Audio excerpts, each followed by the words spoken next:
안녕하세요. 2024년 조용한 생활 3월호 인터뷰룸을 열겠습니다. 제가 일자 무식한 분야가 한두 가지가 아니지만 그중에서도 무지하다는 사실이 조금 더 부끄러운 분야가 있으니 바로 경제 그리고 경제학입니다. 제가 근데 오늘의 인터뷰 손님을 평소에 접하다가 경제학을 저랑 조금 더 관련 있는 스토리로 느끼게 됐어요. 그리고 이분이 쓰신 글이 갖고 있는 친절함에 제가 좀 용기를 낼 수가 있었습니다. 또 더불어서 이렇게 잘 쓴 글의 저자를 직접 뵙고 싶다는 단순한 욕심도 있었습니다. 그런데 마침 작년에 신간을 내셨다는 사실을 알게 돼서 혹시나 응해주시지 않을까 하고 요청을 드렸는데 이렇게 이제 제안을 받아주셔서 이 자리에 모시게 됐습니다. 오늘 경제와 경제학에 대한 이야기 들려주실 글로벌 정치경제연구소 홍기빈 소장님 나오셨습니다. 안녕하세요. 네, 안녕하세요. 예, 걸음해 주셔서 감사합니다. 네, 불러주셔서 감사합니다. 네, 일단은 청취자 여러분한테 어떤 공부하고 계시고 어떤 일 하고 계신지 간단히 소개해 주시겠어요? 예, 저는 대학교에서는 경제학을 전공을 했는데요. 네. 경제학과에서는 경제학을 더 이상 못하겠다 그래가지고 외교학과 대학원으로 옮겼다가 네. 박사 과정은 정치학에서 했는데 경제학 그러면 보통 왜 우리가 그 수학 수리 모델 세워가지고 숫자 가지고 하는 걸 많이 하는데 저는 그게 아니고 사회과학 전체랑 연관지어서 경제를 네. 바라보는 그런 공부를 쭉 해왔어요. 지금은 우리가 지금 신자유주의라고 그러는데 한 40년 동안 우리가 살아온 경제생활의 틀이 있잖아요. 네. 그거를 넘어설 수 있는 경제학의 틀하고 이런 걸 만드는 일을 해왔어요. 그동안. 그게 관심사이신 예, 거네요. 그렇습니다. 뒷부분에 말씀해 주신 게. 온라인상에서는 어디서 선생님의 생각이나 이야기들을 접할 수가 있나요? 어나더 경제학과라고 유료 온라인 수업인데 그걸로 이제 대한경제학에 해당하는 수업들을 하고 있거든요. 네. 거기에 관계된 정보라든가 이런 거는 네이버 어나더 경제학과 카페에서 보실 수 가입하면. 있고요. 네. 그다음에 홍기빈 클럽이라고 하는 유튜브 채널을 운영을 하고 있어요. 이런 어떤 대안적인 경제와 지금 돌아가는 세계 지구 정치 경제에 대한 이야기들 네. 하고 있으니까 거기서 보실 수 있습니다. 네. 사실 저는 이제 김종배의 시선 집중이었나요? 경제는 김우빈? 그 코너를 재밌게 보다가 이제 하나씩 책이나 뭐 방송에 나오신 걸 찾아보게 됐었는데요. 저서 비블리오그래피를 보다 보니까 살림 사리 예. 경제학 이후에 한동안 단행본은 없으시다가 예. 작년에 3권이 나오신 거 맞죠? 예, 맞습니다. 어떻게 된 영문인가? 그동안은 제가 정책 같은 것들을 만드는 노력을 쭉 해오다가 네. 지금은 생각이 많이 바뀌어가지고요. 지금 좀 더 급한 거는 인류 전체가 경제 생활에 있어서 아주 큰 변화를 맞게 되는 때가 됐어요. 그런 얘기를 좀 더 직접적으로 사람들하고 이제 소통하고 이야기하는 게 더 시급한 일이겠다라는 생각이 들어가지고 원래 쓰려고 했었던 책인데 그거를 빨리 쓰자 그래갖고 이제 경제사에 관계된 책을 2권을 쓰고 네. 경제 철학에 대한 책을 1권 쓰고 그래서 작년에 3권이 나오게 된 거죠. 네. 경제 철학에 관한 책은 위기 이후의 경제 철학이라는 예. 제목 갖고 있고 경제사에 관한 책 2권은 어나더 경제사 3부작으로 기획이 된 예, 것 중에 그렇습니다. 앞에 2권이고 예. 그러니까 역사책이에요. 그렇죠. 예. 근데 이게 어나더 경제학과라고 하셨을 때는 예. 기존의 무엇과는 다른 예. 또 다른 시각을 전제를 하고 있는 거잖아요. 예. 그렇죠. 만약에 오랫동안 생각해온 기획이라면 예. 이제 제목도 좀 마음속에 오래 그렇죠. 갖고 계시지 않았을까. 그러면 어나더에 들어가는 예. 어떤 의미가 있겠다 싶어서요. 그렇죠. 원래 생각했던 제목은 훨씬 더 거창하고 딱딱한 거였는데 무서워. 뭐예요? 인류 경제 생활의 진화사라고. 이게 난 것 같습니다. 네, 그렇죠. 그래갖고 이거 안 되겠다 그래가지고 네. 좀 말랑말랑하게 붙인 게 어나더 경제사가 됐죠. 네. 근데 직관적으로 예. 좀 느낌이 오는 것 같아요. 예. 지금까지 나오고 있는 경제사하고는 좀 다른 경제사죠. 경제의 정의부터 좀 다르다. 그 어나더 경제사의 그 뜻이 2가지가 있는데 첫 번째는 기존에 있는 경제사들은 경제 성장에 대한 얘기만 잔뜩 나와요. 아, 심지어는 고대 로마 시대의 경제 성장률이 얼마였느냐 뭐 이런 얘기까지 나오는데. 그거 어떻게 했지? 그러니까 생산이 어떻게 늘어왔는가? 뭐 이런 얘기가 그렇죠. 주로. 예, 그런 얘기를 하고서 실제 경제성 GDP를 추산을 해요. 그러니까 그리스 로마 GDP를. 경제학설을 하는 사람들은 그런 걸 해요. 근데 네네. 저는 그런 얘기 하지 않겠다라는 거예요. 아하, 반갑네요. 그건 저한테 좋은 것 같아요. 예. 사람들한테 제가 이렇게 여쭤보곤 해요. 경제가 살림살이라고 생각하시냐고 돈벌이라고 생각하시냐고 이렇게 물어봐요. 그럼 많은 분들이 굉장히 당혹스러워 하시는데 네. 돈을 벌어서 살림살이 하려고 하는 거지 뭐 이런 그렇죠. 거 아닐까요? 네. 그다음에 이게 같은 거라고 생각하셔요? 다른 거라고 생각하셔요? 그러면은 또 답을 못 하시고 머뭇머뭇하거든요. 아리스토텔레스라는 사람이 쓴 정치 또는 국가라고 하는 고전이 있는데 그 책에서 나오는 제일 첫 번째 질문이 경제는 살림살이냐 돈벌이냐라는 질문이에요. 아하. 그리고 아리스토텔레스의 대답은 명쾌해요. 분명히 다른 것이다라고 얘기를 해요. 네. 돈벌이라고 하는 것의 정의는 더 많은 돈을 버는 거건. 그게 최선이죠. 예, 그거를 재물을 획득하는 기술이다. 고대 그리스 말로는 이제 크레마티스티케라고 말합니다.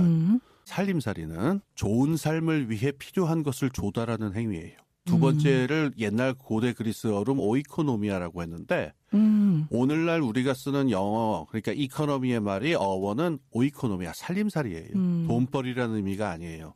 그리고 아리스토텔레스가 누누이 강조하는데 크레마티스티케 재물을 획득하는 기술하고 좋은 삶을 위해서 필요한 것을 조달하는 활동 오이코노미아를 혼동해서는 안 된다.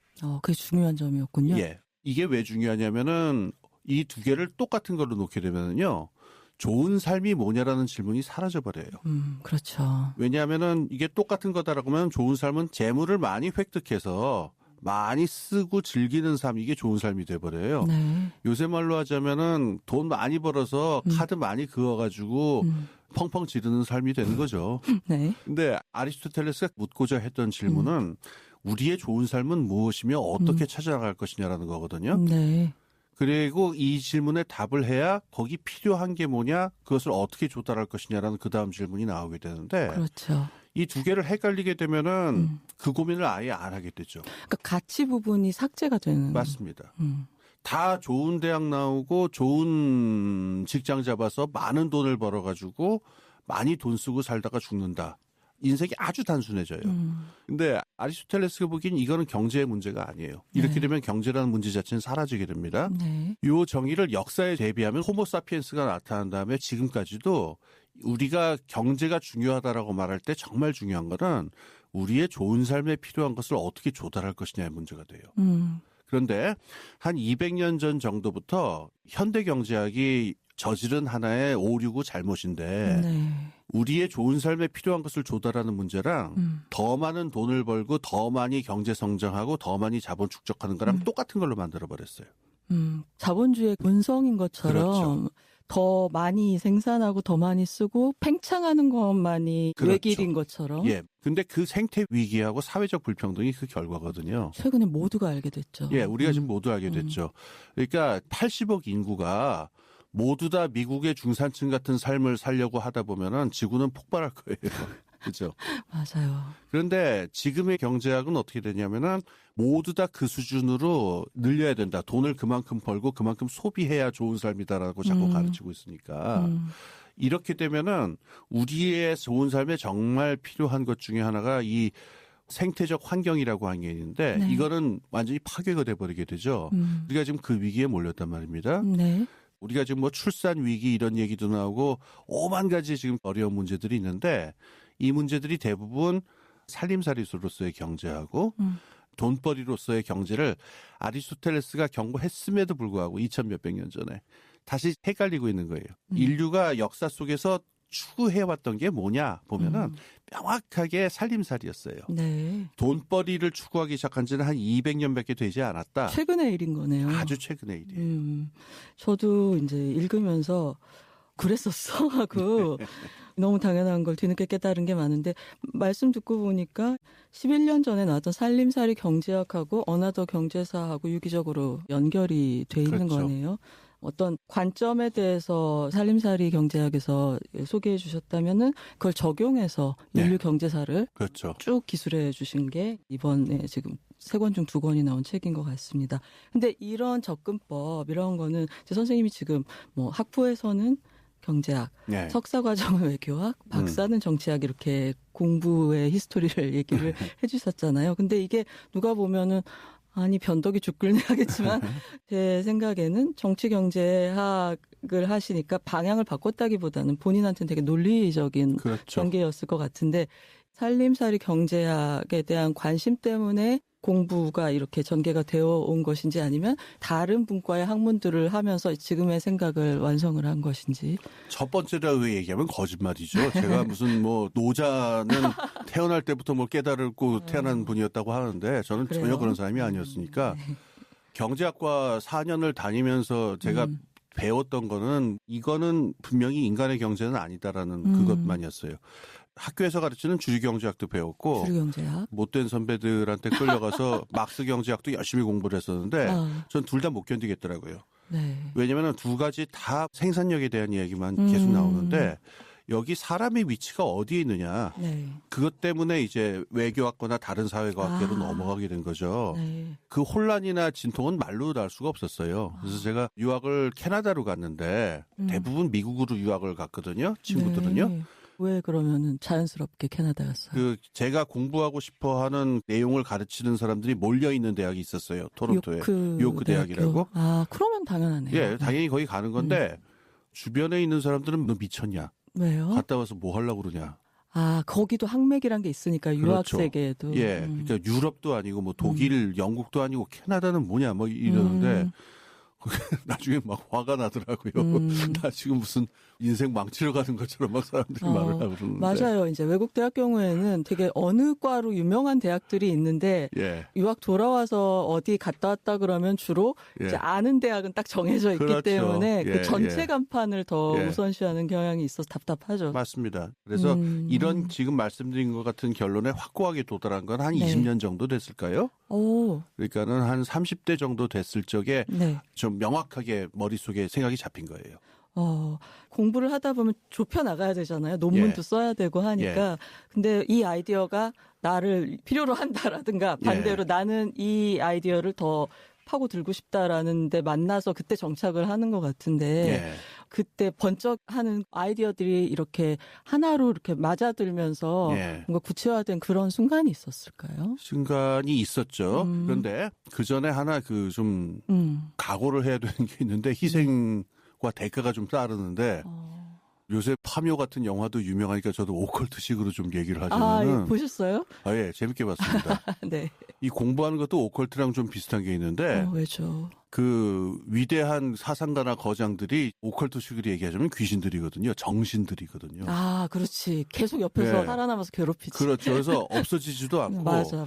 그리고 이분들을 영접을 하려다 보면은 그냥 책찍 읽는다고 영접이 되는 것도 아니고 공을 굉장히 많이 들이고 뭐 부적도 붙이고 주문도 외고 뭐 그래야 되는데.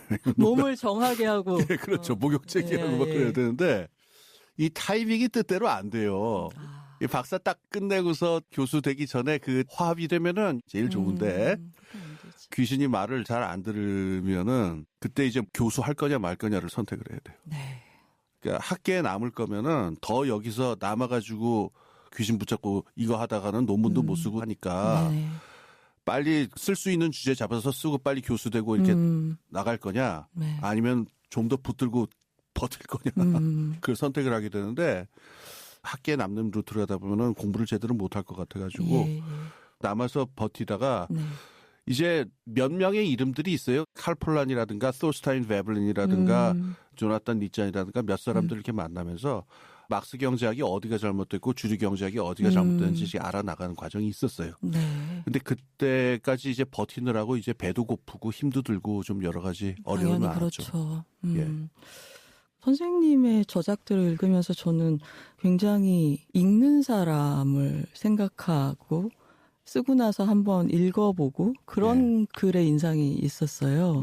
예. 구어체로 쓰신 책도 있고요. 예. 경제에 관한 글을 쓸 때 예. 누구를 생각하면서 쓰시는지 아니면 예. 어떤 글이 좋은 글이라고 생각을 하시는지 이게 또 아카데미아에 남지 않기로 선택하신 거하고도 또 관련이 있을 것도 그렇죠. 같고요. 네. 예. 우선 뭐 그렇게 읽어주셨으니까 너무 감사하고 저도 기쁘고 그런데요.